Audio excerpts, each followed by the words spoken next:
Je vous propose une lecture dans le livre d'Ésaïe au chapitre 6 au verset 8. J'entendis la voix du Seigneur disant : Qui enverrai-je et qui marchera pour nous ? Je répondis : Me voici, envoie-moi. Dieu n'adresse pas un appel direct à Ésaïe. Il ne s'adresse pas à Ésaïe. Ésaïe, veux-tu y aller ? Ésaïe entendit seulement Dieu demandant : Qui enverrai-je ? L'appel de Dieu n'est pas seulement pour quelques-uns. Il s'adresse à tous. Quand il dit « Qui enverrai-je ?», cela s'adresse à tous. Cela nous renvoie à Matthieu chapitre 11 verset 15. Que celui qui a des oreilles pour entendre, entende. Ici, l'interpellation « que celui qui » est le verbe « écho » qui veut dire posséder, garder, surveiller, être intimement lié comme une épouse à son mari ou le mari à son épouse, décrit une enveloppe totale. Donc ça veut dire que ça désigne celui qui fait attention à son organe de l'ouïe, c'est ce qu'il entend. Donc celui qui fait attention à ses oreilles pour entendre, parce qu'il cherche à entendre.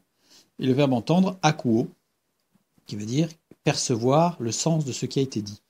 Donc que celui qui fait attention à ce qu'il peut percevoir, perçoive ce qui a été dit, le comprenne. Et dans Jérémie 23-28, que le prophète qui a eu un songe raconte ce songe, et que celui qui a entendu ma parole rapporte fidèlement ma parole. Pourquoi mêler la paille au froment, dit l'Éternel. Que celui qui a entendu ma parole rapporte fidèlement ma parole. Entendre la parole de Dieu, ce n'est pas quelque chose de donné à quelques-uns. Entendre la parole de Dieu, c'est donné à tous. La parole de Dieu nous a été donnée à tous au travers de la Bible. Parole de Dieu, parole faite chair, Christ lui-même, créateur, qui se révèle dans cette parole. Que celui qui a entendu ma parole rapporte fidèlement ma parole. Si mes oreilles sont ce qu'elles doivent être, à savoir attentives à la parole de Dieu, j'entendrai l'appel de Dieu. Matthieu 22-14. Car il y a beaucoup d'appelés, mais peu d'élus. Ici, le mot qui est traduit par élu, dans certaines Bibles traduit par choisi, il y a peu de choisis, en particulier en anglais, et le verbe eklektoi, l'adjectif, parce que justement il s'agit d'un adjectif, comme si nous disions un arbre vert. Quand nous disons un arbre vert, ce ne veut pas dire qu'il a été peint en vert récemment, cela ne veut pas dire qu'il s'est verdi lui-même, ça veut dire qu'il est vert. Et il y a beaucoup d'appelés, mais peu de choisis. Sous-entendu, peu de personnes qui ont choisi, qui ont été choisies, les deux, dans les deux sens. Cela veut dire simplement que parmi les appelés, les choisis, peu écoutent de manière à être choisis justement. Les choisis, les élus, sont ceux qui sont entrés en contact avec Dieu par Jésus-Christ. Les choisis ou les élus sont ceux qui ont changé leur attitude à ce contact.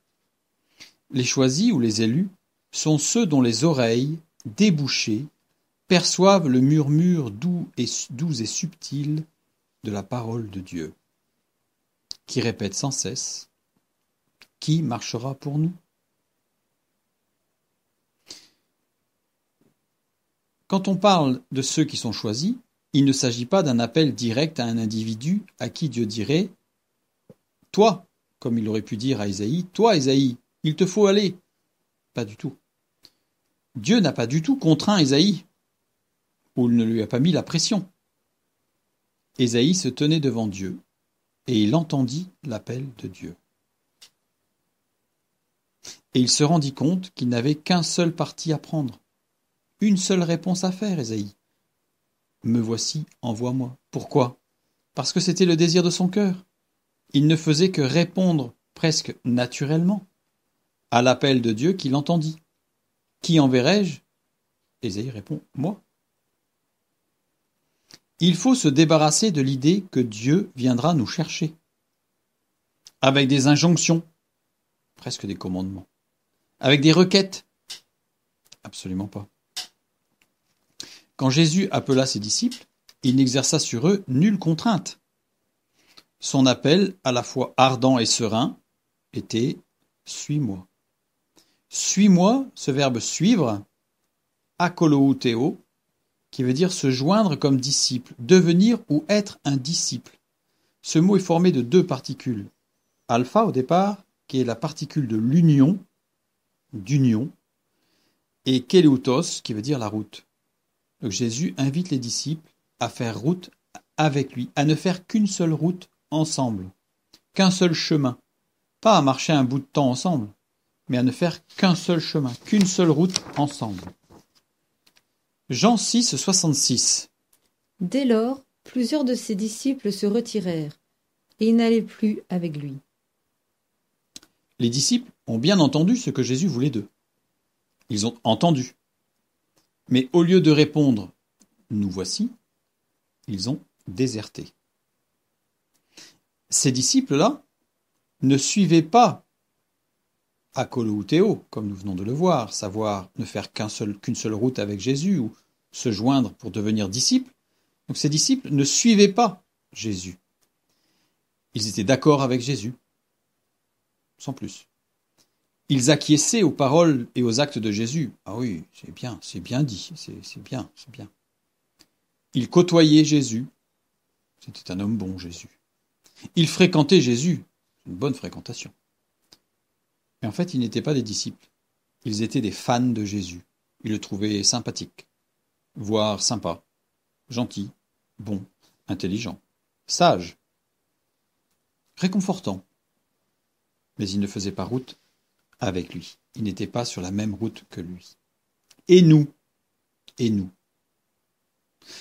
si, après avoir entendu la parole de Dieu, nous désertons, nous serons dominés par d'autres manières de voir situées aux antipodes de la pensée du Seigneur. On pourra même être amené à regarder les autres, en pensant « si avec de telles idées il prospère, pourquoi ne serais-je pas comme lui ?» Notre devoir est de marcher à la lumière de la révélation que Dieu nous a donnée au travers de sa parole essentiellement. Pas à la lumière de ce que nos yeux voient, pas à la lumière des principes du monde, du style logique, plein de bon sens. C'est la parole de Dieu qui doit nous guider. Nous n'avons pas à nous comparer aux autres, encore moins à les juger. C'est leur affaire et celle de Dieu. Quand nous nous apercevons qu'une manière de voir qui nous est chère est en désaccord avec la vision céleste, ou quand nous hésitons entre deux manières de voir, ou alors quand nous voyons se développer en nous certaines tendances, en particulier le sentiment d'avoir des droits et de notre valeur personnelle. Nous sommes quand même pas si mauvais que ça, dans tel ou tel domaine. D'ailleurs, pour une petite parenthèse, nos droits et nos valeurs personnelles sont des choses dont Christ n'a absolument rien à faire. Il s'agit toujours de la racine de l'intimité contre Jésus, si nous regardons bien les évangiles. Bref, quand nous apercevons cette manière de voir différente, ou quand il y a un conflit en nous-mêmes sur cette manière de voir différente, considérons ce que Dieu nous a dit et nous dit encore dans sa parole, parce que sa parole ne change pas. Elle ne varie pas. Et il a dit, Jésus, et il est écrit, dans Luc 12, 15, « Gardez-vous avec soin de toute avarice, car la vie d'un homme ne dépend pas de ses biens, fût-il dans l'abondance. » Le mot avarice ici, pléonexia, désigne le désir d'avoir. Désir d'avoir qui n'est pas forcément péjoratif. C'est-à-dire que ça peut être quelque chose de normal, de sain, de logique, de bon. Mais c'est notre désir d'avoir, de posséder, qui est dangereux. Nous nous plaisons à regarder en arrière et à nous remémorer les merveilleuses expériences que nous avons faites. Or, si nous refusons d'obéir à un seul commandement du Nouveau Testament révélé par la lumière de Dieu, nous sommes sur la mauvaise pente. Et bien souvent, regarder en arrière permet d'éviter de regarder en avant. Cela prouve, quand nous sommes en conflit, ou quand nous regardons en arrière de façon régulière pour éviter de regarder en avant et de prendre les responsabilités que Dieu nous apporte, nous donne, cela prouve que notre conscience n'est plus docile à la vérité. Le moment est venu de nous décider à être un vrai disciple de Jésus-Christ ou un déserteur. Amen.